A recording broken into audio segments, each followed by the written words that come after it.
26th meeting. Seeing you here is a pleasure, and I am also grateful for those of you who are joining us on Channel 971. Hello. On May 11th, our area representatives met to review their leadership responsibilities and to address a number of their questions. Also helpful was having an opportunity to discuss the role of the ambassadors, who meet with new residents as soon as they move in to address any immediate needs and to help with their transition. The area reps then follow the ambassadors to further the welcoming process. Thanks to Carol Markow for organizing that effort. The second Garden Day in May, also known as the Garden Tour and Tea, was a rousing success.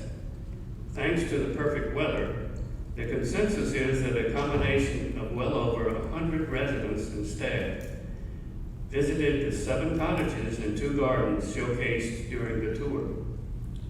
At least that many enjoyed the lovely and tasty afternoon tea at the clubhouse. More than 40 resident volunteers helped make the occasion possible. Thank you to Sally Sessoms for coordinating the event, and for the garden and the flower committees for their efforts. Additional thanks go to Christine Watt and Nancy Hoffheimer, the coordinators of a parallel event for assisted living residents who toured the resident gardens and enjoyed a lovely tea party as well. I do hope you will have an opportunity to participate in the Memorial Day program and the remembrance of those who have given their lives for the freedoms we enjoy. The ceremony will begin at 11 o'clock next Monday, May 31st, in the Wellness Courtyard. Also, everyone ought to consider marking the calendar for June 18th, a celebration of Cedarfield's 25th anniversary. This will be a beach extravaganza with a variety of activities and food venues. Opportunities to participate will be available for both independent and household residents, as well as those in assisted living. Be watching for details and do plan to join in the fun.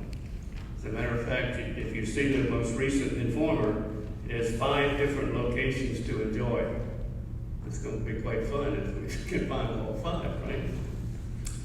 As we move now into the summer months, let's continue to appreciate the lessening of COVID-19 restrictions and the return of opportunities to socialize with old friends and to meet new ones. Good times are almost here again. And lastly, your participation is solicited for a group photo to be taken by a drone. This photo op will take place on Thursday, June 10th at 2 p.m. in the Wellness Courtyard. Yet another record wanted for our 25th celebration. A large turnout would certainly be wonderful. If there is a rain date, it would be June the 14th, same time, same place. I'd like to now move on to an opportunity to hear from some of our administration. We have Michael here with us to give us a brief view of some of the key issues, and possibly Matt will be joining us as well. Please welcome Matthew. Hi, Michael.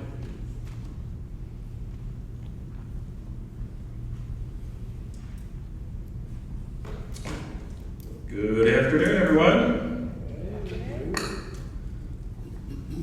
Just a couple of topics for me, hopefully no more than 15 minutes. If someone can raise your hand if I go past 15 minutes, that would be great. I will try to be brief. As it relates to COVID-19 preparedness plan, the good news, 7-day positivity rate within the Commonwealth is now at 3.7. Again, that's a downward trend. Last week it was 3.9, and in Henrico County, this time last week we were at a 7-day positivity rate of 2.9, and right now, as of this morning, it's 2.1. So all that's heading in the right direction. Our COVID-19 dashboard for all residents and team members is green across the entire community. That is good. As it relates to our preparedness plan, have heard some indifferent news about the protocol that we lifted last week related to lifting the mask wearing with independent living residents. I see some cheers here, retrieving the phone calls and the text and the emails and listening to people in the hallway. It's really a mixed reaction. It's pretty interesting. We're a little microcosm of society about the issue. But nothing has changed with our preparedness plan as of today. We still are looking to work with the Virginia Department of Health, Department of Social Services, Department of Labor, and OSHA to understand what's the next layer for the team. And so we have a call next week to review the guidance that they are suggesting at this point. So as it stands right now, the plan that everybody received in their cubby box or their mailbox last week, that is our current plan moving in through the rest of this month and the first week of June. If anybody has any questions about the plan, please feel free to call down to the administration suite. We still are testing every week non-vaccinated team members. That clinic is on Wednesdays from 1 o'clock to 3 o'clock. And the good news is, over the last 2 weeks, as we've had over the last 12 weeks, we have not had any positive cases as a result of that weekly testing. We did chat, we meeting senior management of the 5 communities around the Commonwealth in concert with the Pinnacle Living Office yesterday to talk about whether or not we should make the vaccine mandatory for team members. There are colleges, for example, are now gearing up and making it mandatory for students to come back to school in September. After a lengthy discussion, we still are not at a point here in Pinnacle Living to make that a mandatory vaccine. The good news is what we're doing right now is working. We've had not a case at this community for the last 14 weeks. And so our current plan, we believe, is a recipe for success. And we're not at this moment mandating that people who live and work at Cedarfield get the vaccine. A couple of operational updates. Actually, let me go back to the last resident council meeting. There were 3 things that I heard at the last meeting. One was we wish to have area meetings back in place. Those of you that have lived at the community for some time, we had an area rep meeting with directors going to those meetings around the community. I talked with the leadership team, and while we don't believe that that would be a prudent thing to do at this point, if any area rep or the people who live in that area would like a director of any department to come to one of your meetings, please feel free to reach out to one of the 13 main departments. And we are ready, willing, and able to come to any area rep meeting that you wish specific directors to come to. Second thing I heard at the last meeting was D-Wing was still experiencing some water pressure issues. And Jack has been working on that, so hopefully D-Wing has experienced some good news and positive water pressure in the building. And then the third thing I heard last meeting was, why can't we have sidewalks on the lane? And the answer is very simple. The county, Henrico County, would not even give us the permit to put the sidewalk on the lane, given the proximity of where probably 30% of that sidewalk would be installed right against the wetlands. And so to make a sidewalk happen on the lane, you have to have all these crosswalks happen along the lane. And quite honestly, it would probably be more unsafe to have sidewalks on the lane than what we currently have. Plus, you add in the third element to that, which probably would be cost prohibitive of adding in sidewalks. So, Mr. Rucker talked a little bit about the June Jubilee. This is a monthly event that we've been celebrating for our 25th anniversary. Our June Jubilee is coming up on the 18th, so come one, come all, from 12 to 3 o'clock. One thing a hard topic I want to talk about, we're coming out of a COVID-19 pandemic, right? Can I get an amen? Amen. So that's the good news. The downside to coming out of a COVID-19 pandemic is we're entering another pandemic, in my opinion. And it has to do with the labor market. It is a pandemic. And I know there's lots of opinion about recruitment and retention at Cedarfield. And I just want to take a couple minutes to talk about my version of what I believe we're in a pandemic, another pandemic, a labor pandemic, because we're coming out of a COVID-19 pandemic. There's still many people who aren't vaccinated, so there's that still fear of folks coming back into the workforce. Only 60%, I believe, have both doses in the United States at this point today.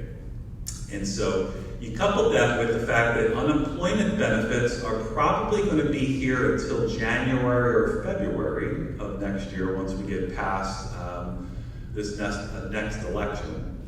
And so folks that otherwise are receiving unemployment benefits are going to have those benefits probably into the first quarter of 2022.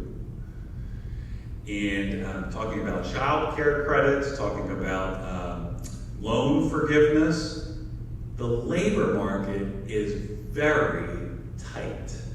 And when I tell you very tight, last week, as an example of a very strategic effort to attract servers and CNAs, because those are the two hardest positions to find, we had one application for a server and 3 applications for CNAs. In a non-pandemic world, each of them would easily be 15, 20 applications a week coming into the door. And we're now at like 1 or 2. Cedarfield is not unique in this situation. I have the privilege of calling or access to other retirement communities and their executive leaders, nursing homes, assisted living. It's a pandemic. And so we need to work together. I am calling, so the positive to this news is we have 500 residents that live here. And we have 320 team members that work here. I believe we all are in recruitment mode. We're all like hunters. We're all out there. We should all be ambassadors at this point to get us through this pandemic. We all have our church life. We all have our volunteer life. We have, some of us are still working. Residents are still working. You all have families and friends. You all have enormous networks, families that you can be educating them about the positions that are open at Cedarfield and the great workplace that we're going to learn about here in a couple of moments that it is to work. And so I really believe one of the solutions to getting us through this pandemic over the next 9 months is all of us keeping our eyes and ears open and telling people about the workplace at Cedarfield, because it is a different workplace. And there's great opportunity here. And so it's like any problem, there's multiple solutions that will solve the problem. And hopefully over these next couple of weeks, during these live chats and our resident council meetings, I can share more about what each of those slivers to the pie look like in order to tackle this problem. But make no mistake about it, it's going to be a rough couple of months here, about 9 months, as the labor market starts to unfold back in, and I'm just talking about retirement living. We're in a foodie town here. Imagine all the restaurants. We're in a healthcare town as well. And so our our community, our industry is not unique in this labor market. So we're not just resting on our laurels. I can tell every resident confidently that Matt Dameron and I, we have 4 meetings dedicated every week to recruitment, just trying to look at the pool of people. And in each of those meetings, there's about 7 or 8 people at all different levels of the organization looking at recruitment specifically for 2 categories, servers and CNAs. That's what keeps me up at night. And so we have several hours a week devoted to looking at recruitment and retention. And we've been meeting now for about 2 months, 3 months, 2 or 3 months, just strategically looking at those 2 job categories. So, and even at the Pinnacle Living office, we have 4 different committees, action teams, looking at how we can solve some of the problem here in the short term and looking longer term so we never get in this pickle again. So anybody has any questions about recruitment or retention, please feel free to reach out to administration and just answer as many questions as we can and as timely as we can. In terms of the master plan expansion, I got good news. Henrico County gave us the permit yesterday.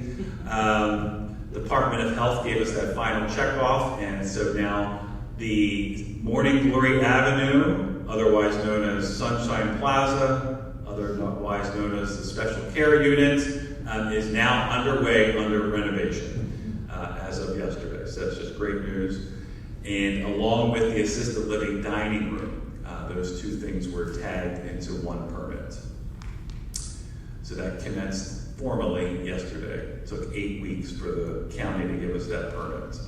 The other construction wing that is currently underway is the healthcare administration wing, and that schedule is that project is on schedule, and we hope to reopen that wing the beginning part of August. Last thing for me, I got great news to share. A few months ago, you may have seen a sign out on the green lawn that said, for the 4th year in a row, Cedarfield, along with Pinnacle Living and the Hermitage downtown, we were acknowledged for the 4th year in a row as a top workplace employer in the metro Richmond area. So while that news was good, yesterday the Richmond Times-Dispatch announced the 1st and the 2nd and the 3rd place winners in 4 different categories that they have lined up. Small organizations, medium-sized, large, and mega is what they call it. Pinnacle Living fits right into that large category. And we won 1st place! So 4 years ago we were in 3rd place. 3 years ago we were in 2nd place. Last year we were in 2nd place, and we crossed the finish line this year in 1st place. The significance of this award is that we asked the team members to fill out the surveys. That's the most unique part about this Richmond Times-Dispatch Top Workplaces Award. The team fills it out.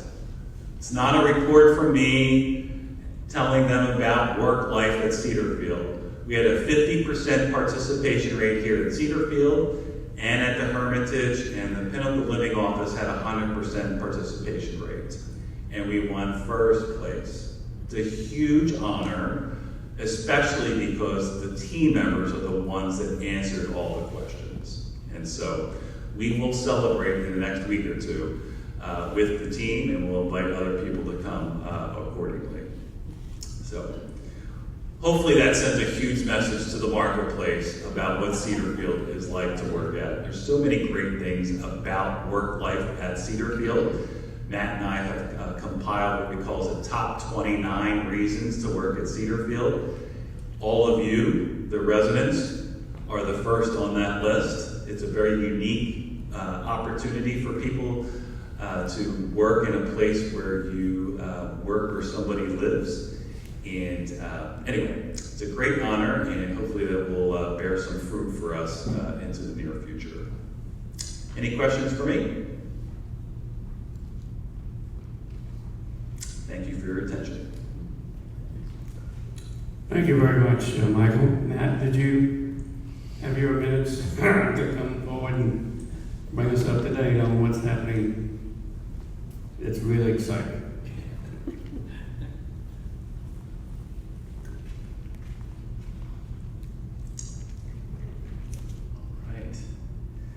Good afternoon, everyone. My name is Matt Dameron, and I serve as the Associate Executive Director here at Cedarfield. Glad to be with you this afternoon, and I'm talking about all good things today, so we're just going to keep the trend going here. First and foremost, it's been a couple of months since I've been up here, but we're so very glad in our health services area to have visitors back, to have families back. It has made a tremendous improvement in the lives of the residents, having the independent living residents be able to come over, spouses to come over, families to come back in. We're so excited to see those faces again and interact with everyone. So again, we're so very happy that everyone is back with us. Just a couple of updates from a few different households. Assisted living. Michael mentioned the dining room being renovated. That's a really exciting project for our residents. They did the demolition a few weeks ago, and it's kind of been sitting in limbo. So to have that movement again starting today has been exciting for the residents to get a really nice dining room back there. They're also gearing up for an end of July beach-themed party. That's going to be outside. We're going to have a big kind of summer blowout out there, which will be nice, and another change for us to kind of get back to normal and having those big events again. Morning Glory over in Memory Support. As you know, they had a big move last month, a big move. And there was a lot involved in that, a lot of people involved in that, and it went very, very well. Not only the day of, but with the residents in general since then. I'll be honest with you, we were all a little worried, how our residents would take that change. It's a big move for a memory support neighborhood. So we put a lot of things in place before and after the move to help us kind of gauge where we were. So before the move, we kind of took a baseline of all of our residents, where their weight was, how their appetite was, their level of participation in programming, just the types of medications they were on, everything all the way down to their vital signs. We put a lot of effort, the team put a lot of effort into that, with the hope of a month later, once they've made that transition, to being as close to that baseline as possible and not lose any ground. And I can confidently say that we have done those same assessments, and everyone is doing remarkably well. We have had 0 weight loss. We have had no increase in medications except for one, and that really wasn't move related. The programming has actually picked up. Erin Chauncey, our recreation therapist, is absolutely amazing. And the structure, the physical structure of that neighborhood, that new household model lends itself so well to getting the residents engaged. So we've actually seen positive movement with our residents and their overall well-being since that move. So we're very thankful, and I'm very thankful for the team and the work that they've done over there. Another thing, I was looking back at my notes. I wasn't here with you last month, but the month before, I was telling you about our household and neighborhood renaming. So we were trying to rename our households and neighborhoods because they're horrible. To be honest with you, the names are North, Central, and South. We have all the directions there. We had Sunshine Plaza, which honestly some people liked, but quite a few people did not. And then also our assisted living neighborhood. So we formed an action team to try to come up with new names for these areas that fit with our neighborhood model. Had a little action team. We had team members and residents on that action team. And after brainstorming a little bit, we decided to keep with the household philosophy and just have each individual household and neighborhood name their own area. So each household and neighborhood got together. It was team members, residents, and even a few family members joined in to help us. And they did some learning circles and came up with new names for each one of these areas. So here in the next month or so, we're actually going to have a big celebration, officially renaming them, but I'm going to go ahead and give you the names now. So they decided to stick to kind of a plant flower type theme with all of the different households. So Sunshine Plaza, or as Michael said, memory support, memory care, special care, the many different names we've called it, has already changed its name, and it's Morning Glory Avenue. Secret Garden Villas, or assisted living, they have changed their name, and it will be Garden Grove. The Healthcare North household will now be called Lavender Lane. They're all very flowery. We like it. Healthcare Central will now be named Poppy Place. And Healthcare South will now be named Magnolia Meadow. They tried to stick with a little alliteration. So LL for Lavender Lane, PP for Poppy Place, and MM for Magnolia Meadow. So those are the names that our residents and team members have chosen. And we'll officially start using those here in the next month or so. We'll start changing it on publications and things like that. There'll probably be a little transition period where we have to explain what they are, but we'll eventually get to just calling them those names. All right, just two more things for you, and they're new team members. So just wanted to end with that. That's always an exciting thing. Michael mentioned, I believe last Wednesday, about our new clinical leader in the assisted living household, Tracy White. She has joined us. I actually just came from a meeting with her. She is wonderful. She's an LPN and has been one for a little over 20 years. She's served in CMS certified communities and also has quite a bit of assisted living experience. Her most recent position was a director of nursing in a standalone assisted living. So she comes with that regulation background with the assisted living. So we're very happy to have her. She'll be co-leading Garden Grove, our assisted living neighborhood, with Morgan Four, who's been our neighborhood leader for the last couple of years now. Another big one is we have a new director of nursing that will be starting with us on Tuesday, this upcoming Tuesday. Her name is Tamika Ross. She is a registered nurse. And we did, honestly, a national search for a new director of nursing and used a recruiting firm to help us find the best possible candidates. And she, along with a few other candidates, went through a pretty rigorous interview process. They met with myself and Michael a couple of different times, members of the Cedarfield leadership team, members of the neighborhood leadership team, and then also two of our independent living residents from our health services committee. So again, thank you to those two residents. for helping us out there. And we all agreed that this would be a good fit for Tamika Ross.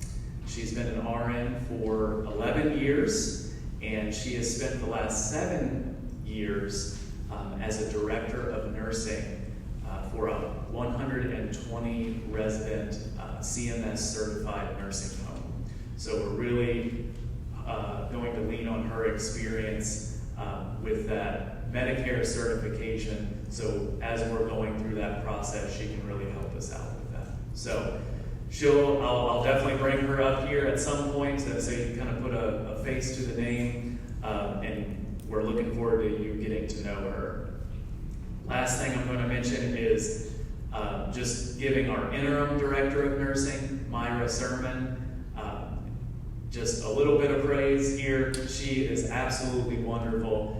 She has been with us since the end of January.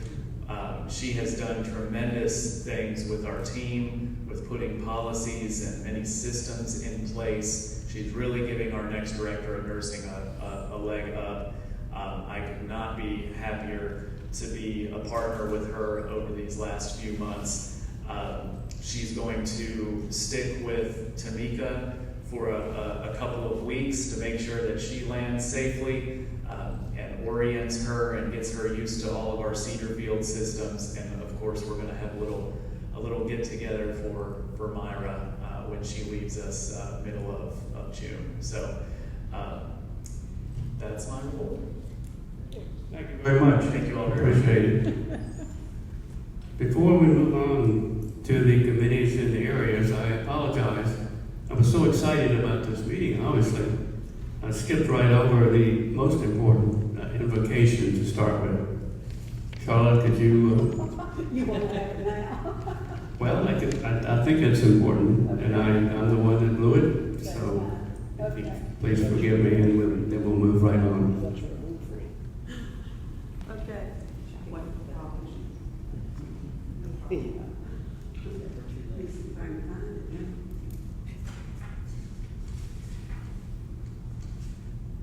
I have a written note. Could we pray, please? Our gracious God, we ask your guidance, your wisdom, and support to help us grow as a group and nurture the bonds of community as we open our minds and our hearts to your blessings. Remind us always of the needs of others as we go about our daily lives, thankful for your blessings on us all. Amen. Amen. Thank you again. As we move to the committee reports, the first one is communications. Rose Studer was unable to make it at the last minute, and Mike Greenwood is here to summarize her report. Good afternoon. Communications Committee report, May 10th, 2021. The Communications Committee of Cedarfield residents met on 10/21. There were numerous people there. I won't go through all of that. The communications coming, they invited the dining department, David Stewart. Communications coming from the dining department, the first discussion centered on the complexity of making reservation in the dining room or ordering meals to take out. The committee expressed a need to simplify the process. Stewart explained that the dining staff has spent much time on these processes and that they would be necessary for the near future would be changed when the staff is added. He explained that they had lost the usual number of staff for reasons unrelated to Cedarfield, but that the usual hiring process, as we've already heard, of new staff was a difficult task. The problem of hiring in the industry-wide but Cedarfield's requirements include both a criminal background check and a drug test, which complicates Cedarfield's situation even more. He said Cedarfield is actively recruiting, and when they get sufficient staff, breakfast will be available. That'll be a while. The committee suggested a palm card that would be present in one place, the most pertinent information about the various methods of obtaining a meal. Stewart agreed to look into that. Applied discussions touched on organization of information, both on the menus, put soup, appetizers, and salad together and main course together, and on channel 970 where the menus for the dining room are interrupted by the menu for the atrium. There would be no cost involved, and these small changes would lessen the confusion, particularly for new residents. Stewart asked that the committee remind residents that prolonged discussions on the reservation line result in other residents waiting longer. The committee suggested that another way to speed the process would be to lessen the numbers, but some would remain necessary as the menu is printed early. Another suggestion to smooth communications would be to list breads on the menu. Stewart explained that the problem with phones showing Untitled is resolved, and residents get a busy signal they should try again, with several people calling at the same time, resulting in gridlock and busy signals. General communications. Florence Brooks explained the Touchdown Committee that is currently in process of studying how to improve Cedarfield's electronic communications. The committee asked if something could be done about the no-shows at programs in the Great Hall. Some programs have been fully subscribed with a wait list, but the actual program has only a handful in attendance. Can residents be persuaded to withdraw their name if plans change, and can those on the wait list be notified? Some sort of white material is leaking into the bricks in several places on the campus. This does not I don't know about communication here. This does not communicate the positive message we all want. The black spots on various sidewalks are also detrimental to the positive image of our home for residents and visitors alike. Members of the committee expressed confusion about the SARA system. Do we still have it? Is it now a supplemental system? What is the status? And Michael's call on all calls on many phones do not identify the call as coming from him. Editor Fred, Cedar Digest editor Fred Beck announced that the late June issue is well on its way. As always, he welcomes new talent and will work with any format that works for the writers. Requests from residents. The resident requested that Cedarfield consider a resident directory alphabetized by first name. Florence thought that capability was already available on Touchdown. Another resident requested an opt-in email network where residents could share tips and information. Again, Florence thought Touchdown offered that option. Another resident requested a separate printed schedule of programs to be aired on Cedarfield TV channels. There being no further business, the meeting adjourned at 12:10. Respectfully, Rose Stewart. Thank you very much. Dining services, Jean? Report's been submitted. Report's been submitted. The next is environmental services. Vernon Whitaker is not here. There was a report last month. He has sent a note to two of the team members, and I'll just highlight those. The nature trail has now been complete. It is ready, a final touch-up and the signs that need to be put. And lastly, there's a terrible poison oak iron package right there near where it starts, and I understand that's been fixed. So we'll move on now to facilities. Don.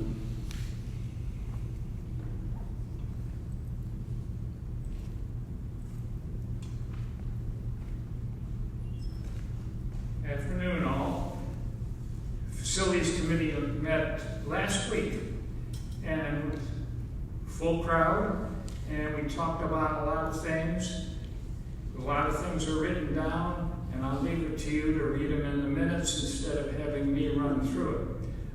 One item that did get quite a bit of discussion, speed bumps. Oh, they have really stirred things up. They have one thing done. That is, things are slower on the lane.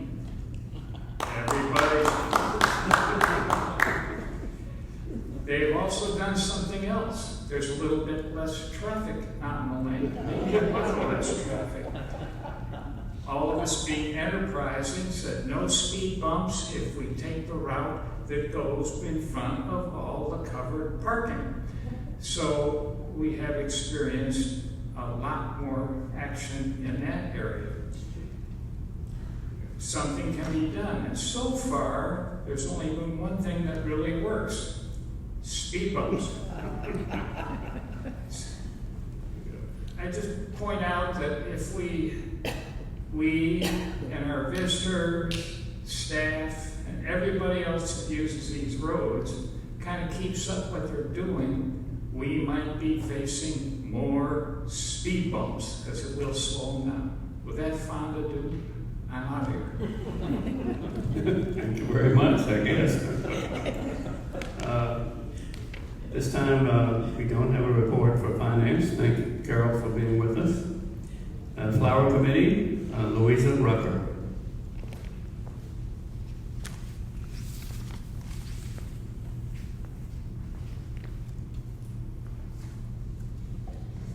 The Flower Committee currently has 18 active members, and 17 of them worked on the Flower Tea and Tour last week. I was really, really proud of them for stepping up to do that. They created those flower balls you saw hanging around for about a week. They made table centerpieces, they greeted people, they hosted the tea, they served at places at the various cottages and gardens that were opened. It was an outstanding rallying of this team, and I think they did such an excellent job. So grateful if you see anybody who does that wearing an apron saying "Flower Girl," that's one of the members.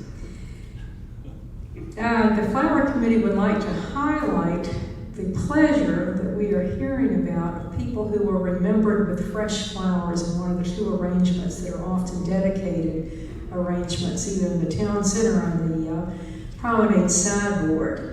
And the person who is recognized, there are friends who see this, staff members who are also recognized, all receive pleasure. It's kind of a ripple effect, which has been very, very special. And if you have an occasion or a person or an event you would like to recognize, we would really like to help you say it with flowers for that special occasion. And if you have a date in mind, give me a call and the Flower Committee will make it happen. Thank you. Thank you very much. Next, Roger Dowdy with gardening.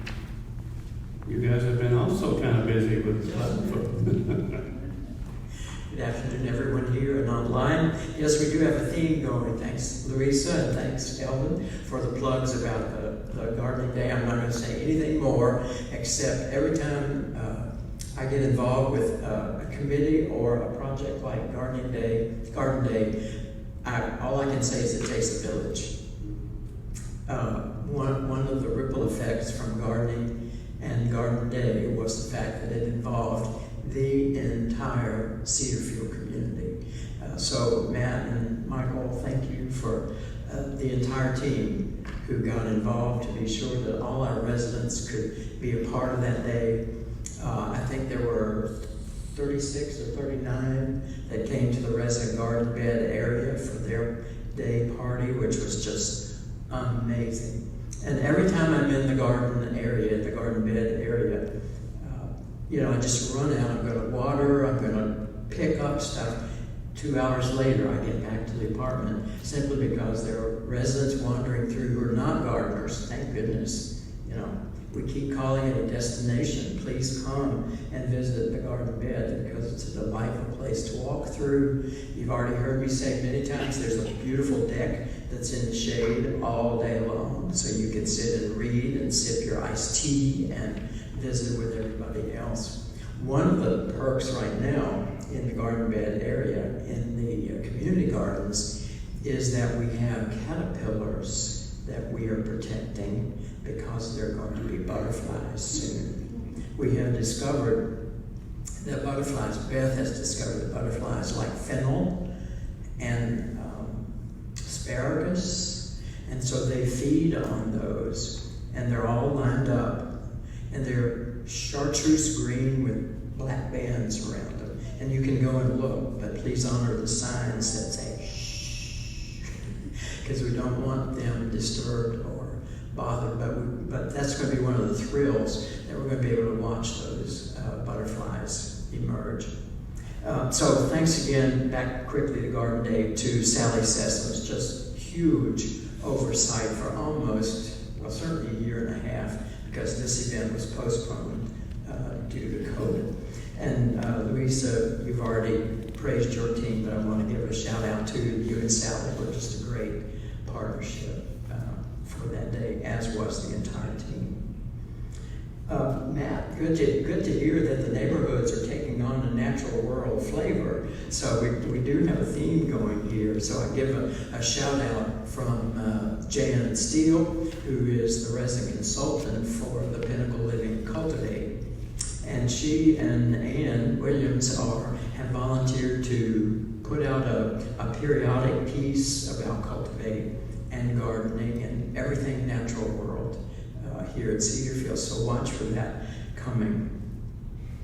Number one today is particularly for folks who are watching, those of you who are here, we are in critical need of additional garden angels. And in case you don't know what garden angels do, that's a team of people, some close to 35 right now, I believe, active ones. It really is for folks who like to get their hands in the dirt but don't want to take responsibility for watering and planting lots of things. For example, the containers out front, any containers around the three wings, places like that, you can volunteer to water a pot. That's all you have to do. And some deadheading now and then.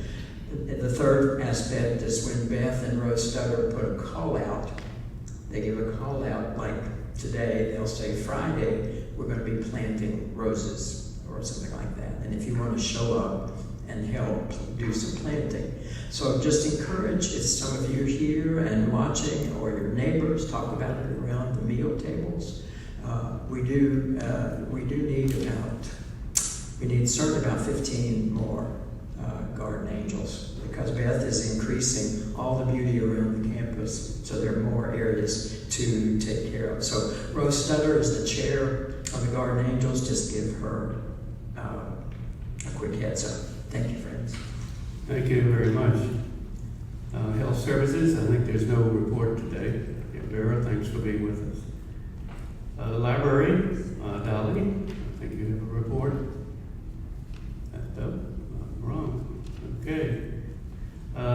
Next, Religious Life, Charlotte.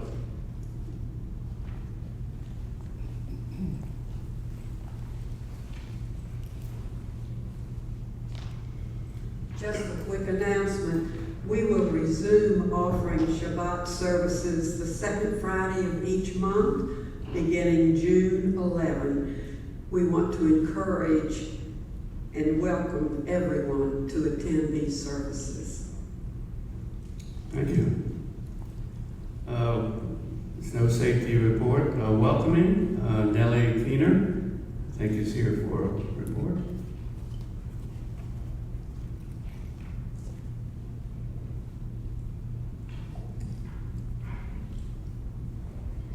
We've had several new residents to move in recently.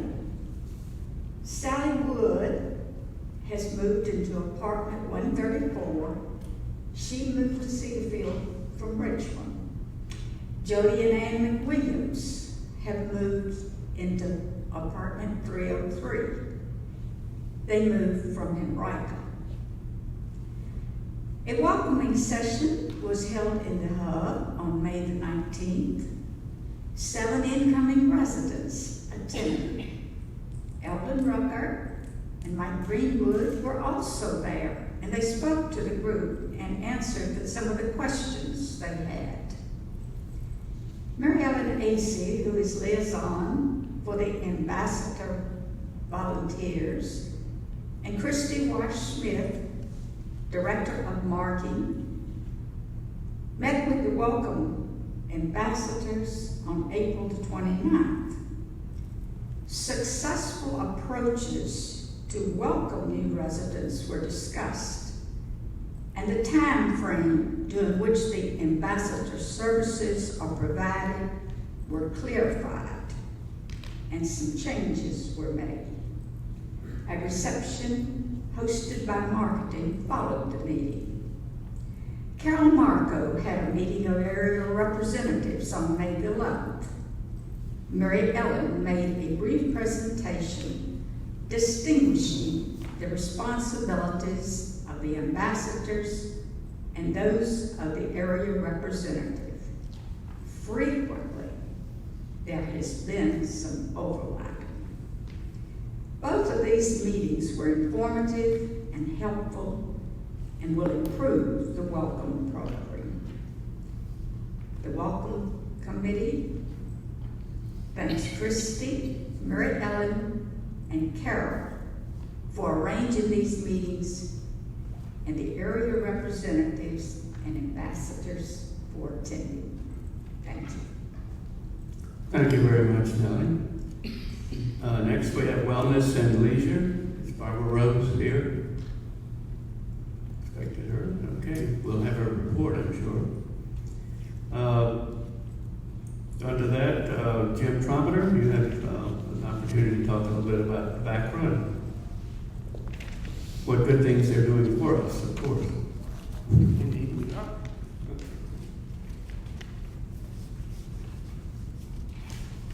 Howdy, folks. The Virginia Continuing Care Residents Association, known affectionately as VACRA, held the spring membership meeting via a Zoom conference call on May 26th. The session began with an address by Delegate Rodney Willett, who has taken on the promotion of the Independent Living Ombudsman Bill. The state office will allow independent living residents an opportunity for resolving issues they have with management of their community through an unbiased negotiator. Mr. Willett noted that the process to establish the office will require steps including getting all communities registered, dedicating appropriate staff, and of course, ever-present allocating sufficient funding. Mr. Willett also mentioned several of the bills that were passed that he had supported, including prescription drug pricing transparency, which VACRA had lobbied for. President Penny Chess addressed the need for VACRA to focus on several goals.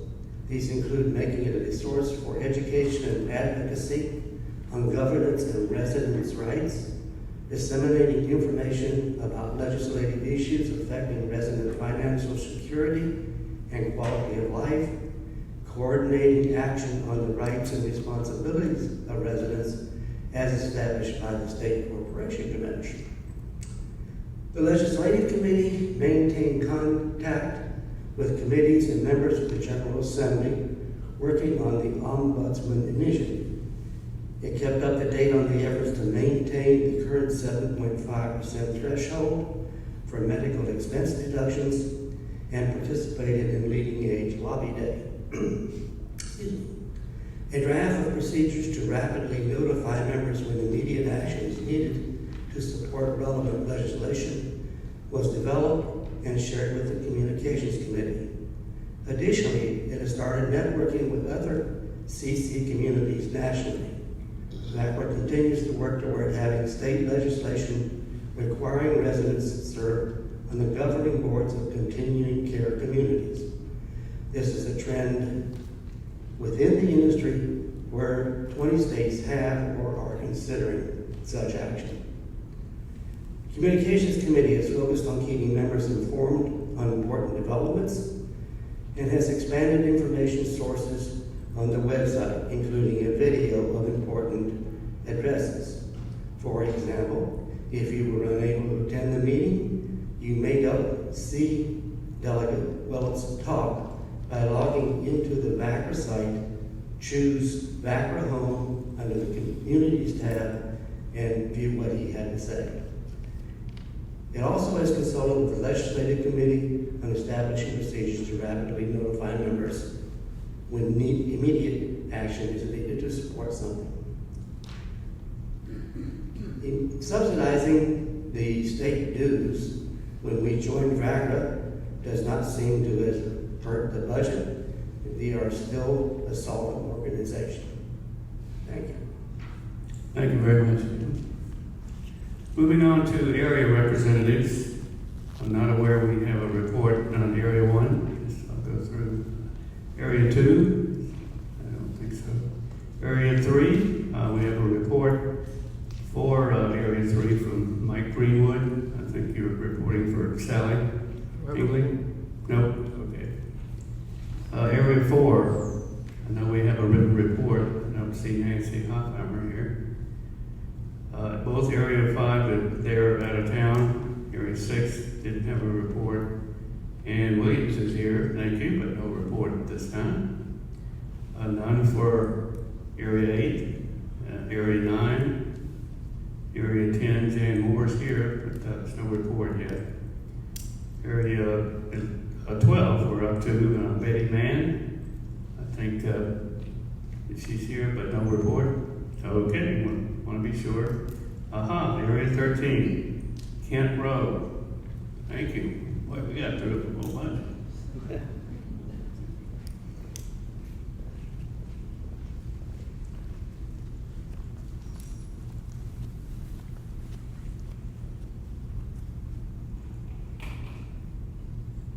So nice to see everybody's smiling faces for a change. There are two concerns that have been brought to me from Area 13. One is, as a result of the roofing, there's quite a bit of debris that's been left on residents' windowsills, and there's a concern as to whether this is going to be cleaned off or not. Another concern is the weakness of the Cedarfield Wi-Fi, and if something can possibly be done to strengthen that Wi-Fi, it would be greatly appreciated. Thank you. Thank you very much, Ken.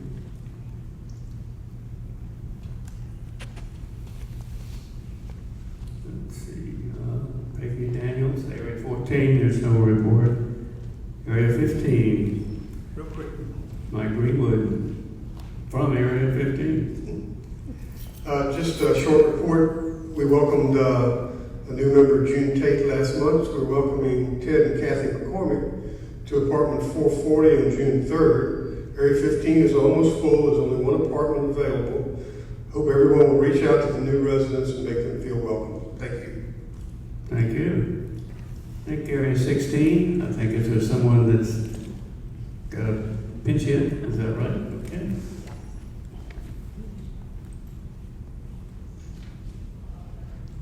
Area 16 rep is Ann Smith. She planned to be here, but at the last minute was unable to, so she asked me to read her very short report. We welcomed Roma Ruther to apartment 418. She had moved to the big house from her cottage. We have 3 vacant apartments on our floor in B Wing, and we hope they will be soon filled. Thank you. Thank you. See, Area 17, no, it's Area 18. I think we may have a report, but no one here. Area 19, I think we do have Emma Wise. Thank you for joining us.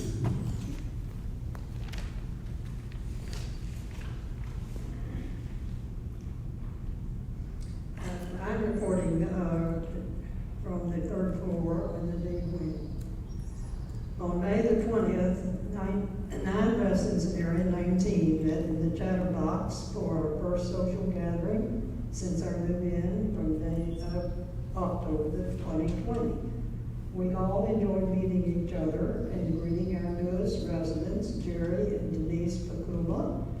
And that leaves us only one vacant apartment left in Area 19. A major concern was raised about the formidability when exiting the parking garage and parking lot. After exiting the garage and stopping at the stop sign, a very large utility box hides any view of approaching vehicles from the right. Parked cars or trucks often block the view to the left as well. This has resulted in some close calls with vehicles approaching from either direction. This seems like an accident waiting to happen. Since this is a safety issue, something needs to be done to improve visibility at that location or provide additional stop signs for approaching cars. Some residents are still waiting to have their window blind cords lengthened in order to operate their blinds. and a resident badly needs to have a screen door installed at the balcony to keep bugs from entering from outdoors. And there seems to be still some leaking shower doors continuing to be a problem in some of the bathrooms. There is an interest in having brass door knockers and nameplates installed similar to those found on other apartment doors throughout Cedarfield. Another safety issue is that when the power goes off in the building, there is no light that comes on in the apartment. We understand apartments in other parts of Cedarfield do have an interior light if that comes on if needed. Area 19 residents all agree that both employees and residents have been very friendly and helpful during our move in Cedarfield.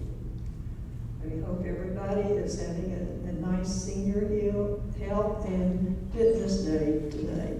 Thank you. Thank you very much, Emma.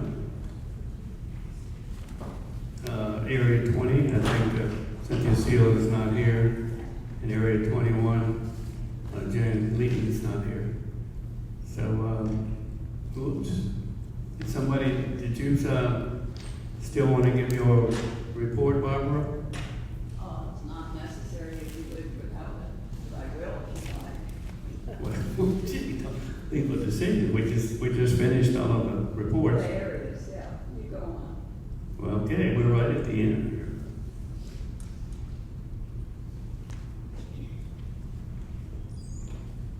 here. Is there any old business to come before the group? Any new business? Declare the meeting adjourned. Thank you very much.